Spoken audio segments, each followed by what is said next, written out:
Today we reject the enforcement of norms upon our lives, norms that lock us into a pattern of submission. They force us to act in the realms of what they conclude is beneficial, but beneficial only to them, to selfish patterns of domination that order this space. Anytime we break with that, we are forced back into the gridlock. This is why we bury them this morning. The norms within this structure dictate everything in this room. They force us into bending their ideas of what good ideas look like, what is good for society, and what is good for us. This always comes at the expense of the marginalized in society. To reverse that, we have to bury them. They have dictated the way that we determine speaker points and academic potential by the way a perceived woman dresses and presents herself in this space. The way that we judge her arguments, not by the logic and persuasion tools that she employs, but by the way that she speaks. If we tread softly, if we act nicely, if we play into their concept, the ideal woman they want. The way that she dresses, giving speaker points to those of us who shorten up our skirts or dress up versus those of us who show up in what they think is frumpy. As long as we serve them, they are kept happy. They convinced us that our life purpose was to make them smile. They essentialize and reduce new arguments to a few generic, submit to the system and be saved responses. But when I inspect myself in the mirror before a debate and question if I am enough for the judge in the back of the room, if I am enough for that ballot, if I'll pass inspection well enough to actually convince someone to believe the words that I say, if they'll even pay attention, I realize there are larger issues at hand. No one ever wants the whole of us. They only want certain parts. The whole is always too much. Who could be expected to care about an individual's experiences and the way these structures affect them? Not the judge in the back of the room, not the coach who just wants you to win the ballot. They just want to hear the policy, how you're going to make the world better for them. The way I shook from my first debate speech at GSU, because what if no one cared? What if the judge hated this argument? I should never have to ask myself these questions, and neither should anyone else. But here we are. 15% of the pool is willing to listen to my arguments. Less than that are willing to vote for it. Doing preps for this tournament was a nightmare, and half the people willing to listen are from my school. Today, we bury traditional policies. Debating from the standpoint the resolution proposes pushes us into a position where we must debate about a world that will never exist. Let's get real. None of us are policymakers. We're 4 college kids and a judge. Even all of us together only comprise a very small portion of the whole community, much less the world. The resolution teaches us to imagine that we can be the superheroes, that we can change society with a few words and some pixie dust. We have to bury them today. We bury the idea that we must advocate for policies that claim to offer protection for the world, that there is always someone out there who needs us, who needs our power, who is nothing without us. This space is home to dichotomies that render people powerless. This norm is cemented in our minds, and those they render feminine are never considered enough to enact change in a society, here or anywhere. We can't do anything in this round, but reorient ourselves in how we will interact with this space and the people inside of it. We bury the notion that certain bodies are in need of protectors and that they should have to sacrifice everything to receive liberation. If you can afford to attend the topic selection committee, then you get input for the topic. But some squads may not have the resources, so their opinions are never weighed. Smaller squads may not have representation there or enough people to even research large topic areas, but if they can't get to that meeting, no one is forced to consider reducing the topic area or making it more accessible. People with fluid identities can't engage in the resolution without having to become static. And if they choose not to, the resolution is used to bring violence against them, dictating how they are supposed to interact with this space, and it is used to shame them. We have to bury the idea that we can be saviors through the resolution. That we can do good for society by giving traditional speeches and convincing the judge to approve of our message.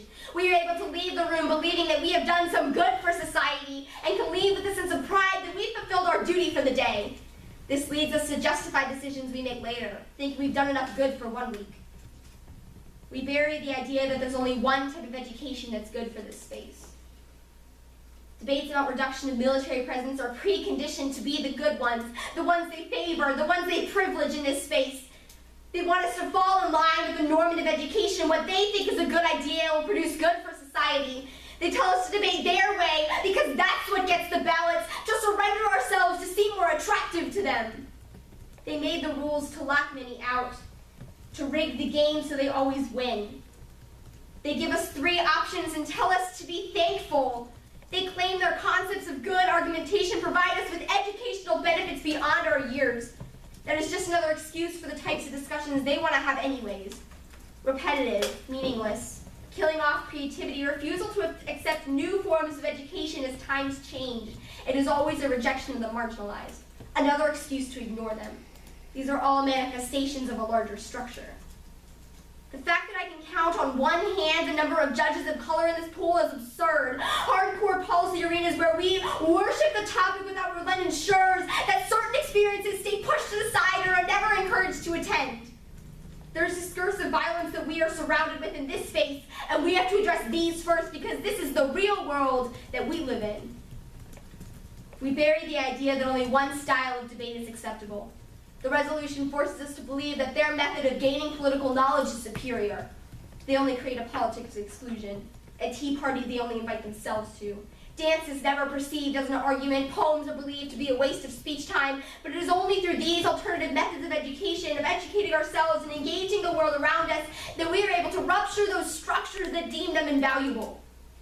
New methods of debate create a space in which individuals can't just pull out their back files, the generic frontline they wrote up last night, and instead have to engage with the arguments on a new and personal level, tapping into a whole other realm of creative thinking and learning. The ways they desire would allow the dominant one to continue on as they always have, to sweep anyone they disagree with aside. We have to bury them today. The resolution breeds complacency.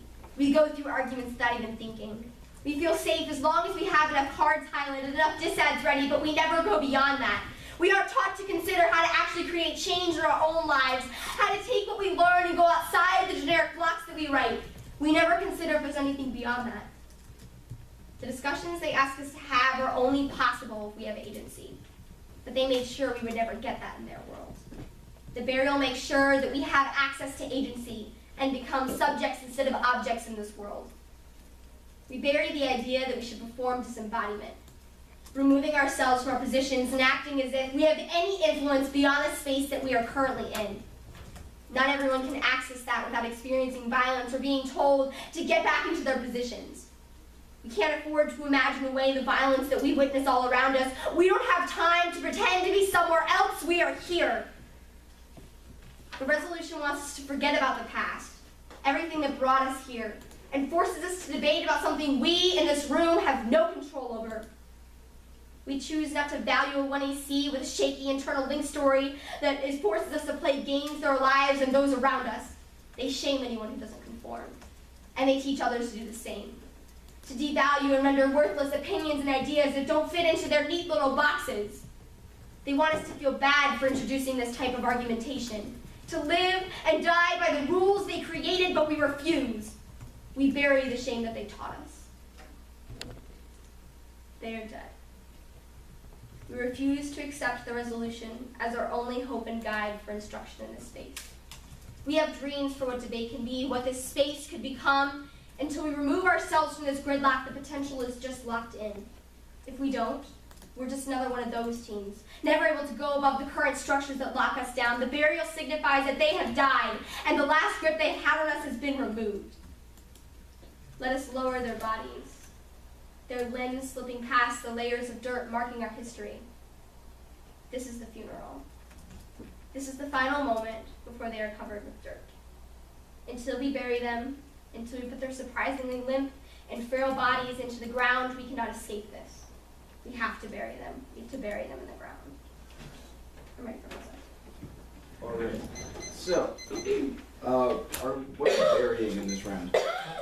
Resolutional norms. Okay, so resolutional norms. So we're not talking And about then the forced resolutional norms. Okay, cool. So those that are enforced on people. Awesome. They just got really personal. I'm making sure I'm not dying. So, you talk about how like ulterior methods are key to breaking down structures.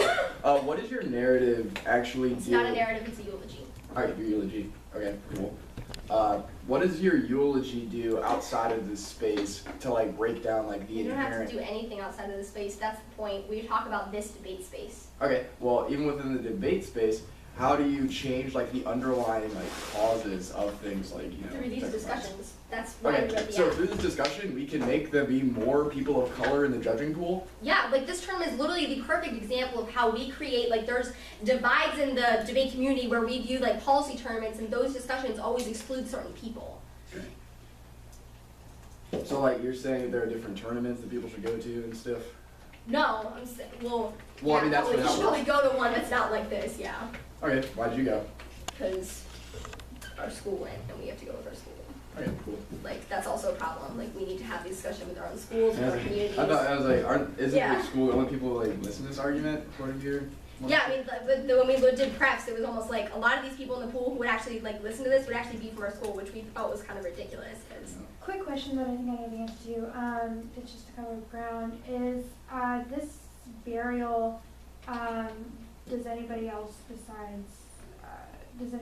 benefit from this? yeah, we advocate that this is a methodology that everyone can perform, so it'll look different for every person. That everyone can perform? Okay, so should I be able to perform this since I am like an Asian American as Yeah. well as okay? Absolutely. How does this eulogy about burying social norms change the way the space interacts with me? Because the way it functions That's right now for you is to only decide.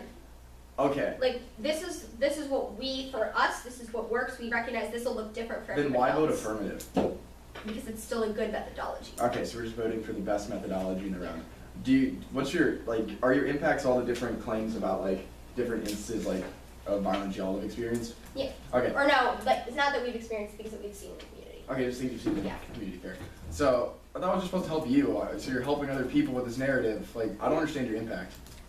Like, what That's is, what we outlined in the 1EC. What do you mean? okay, so that's your only impact that you're isolating. No, the impact is like we create a more inclusive environment so that increases standards of fairness and education within the debate community. Okay, alright. One of your arguments you talk about is that people don't have, like, the funding to research. How does your, like, changing of the space make it so people can still function? We're saying that's a resolutional norm that occurs and that we need to fight back against that by calling out the system where it fails those people and saying, look, these are things we need to change. Sweet. Pepper, are you good? Shouldn't need probably.